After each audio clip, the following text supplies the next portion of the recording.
নমস্কার, আমি সায়ন। আপনারা মোগল আমলের জিজিয়া কর শুনেছিলেন? সেই জিজিয়া কর, যে কর দিয়ে হিন্দুদের উপর পৈশাচিক নির্যাতন করত মোগল সম্রাটরা।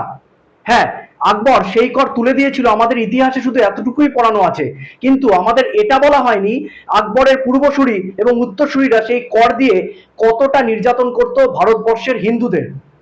খুব বেশি দূর নয়, ফলতায় চলে যান। জাহাঙ্গীরের নাম আপনারা সবাই শুনেছেন। সেই জাহাঙ্গীর ট্যাক্স নামে একটি কর চালু রেখেছিল ফলতায়। কি এই জাহাঙ্গীর ট্যাক্স? কেউ বাড়ি কিনলে বা জমি কিনলে সে এবং যে তাকে জমি বিক্রি করবে অথবা বাড়ি বিক্রি করবে তাদের থেকে জাহাঙ্গীরের লোকজন একটি ট্যাক্স তুলতো। সেই ট্যাক্সের পরিমাণ শুনলে অবাক হয়ে যাবেন, 5 লাখ থেকে 15 লাখ পর্যন্ত। সেই ট্যাক্সকে ফলতায় জাহাঙ্গীরের লোকজন নাম দিয়েছে জাহাঙ্গীর ট্যাক্স। অনেকটা সেই মোগল আমলের জিজিয়া করের মতন। কি করা হতো আরো? হিন্দু দোকানদার থেকে শুরু করে, হিন্দু ব্যবসায়ী থেকে শুরু করে, যারা নতুন দোকান খুলতো বা যারা বিভিন্ন ধরনের ব্যবসা করত বা নতুন ব্যবসা শুরু করত, তাদের থেকে ট্যাক্স নেওয়া হতো, যেই ট্যাক্সের নাম দিয়েছিল জাহাঙ্গীর ট্যাক্স। কি ভয়ানক ভাবুন!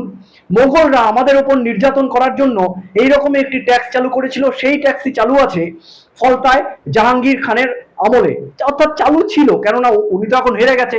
পুষ্পা এখন ইঁদুর হয়ে গেছে। বলা ভালো, মোগল আমলে যারা গরিব হিন্দু ছিল তাদের উপর ট্যাক্সের পরিমাণ বেশি ছিল। যারা মধ্যবিত্ত হিন্দু ছিল তাদের উপর ট্যাক্সের পরিমাণ আরেকটু কম ছিল। যারা ধনী হিন্দু ছিল তাদের উপর আরেকটু কম, কিন্তু অত্যাচার সব সব হিন্দুদেরই করা হতো। ঠিক সেরকম ফলতাতেও এরকম ট্যাক্স ব্যবহার করত জাহাঙ্গীর এবং জাহাঙ্গীরের বাহিনী। এরকমই সূত্র মারফত আমাদের কাছে খবর উঠে এসেছে। নিয়ম শুরু হতো 5 লাখ থেকে 15 লাখ। অর্থাৎ আপনি ছোট ব্যবসা করছেন, তাহলে আপনাকে 5 লাখ টাকা ট্যাক্স দিতে হবে। আপনি মাঝারি ব্যবসা করলে 10 লাখ, বড় ব্যবসা করলে 15 লাখ। কিন্তু সেই মোগল সাম্রাজ্যকেই, মোগল শাসনকেই যেন ফলতায় ফিরিয়ে এনেছিল জাহাঙ্গীর। তাই ফলতার মানুষকে অশেষ ধন্যবাদ এই জাহাঙ্গীরের মতো মানুষদের হারিয়ে ফলতায় সুশাসন প্রতিষ্ঠা করার জন্য।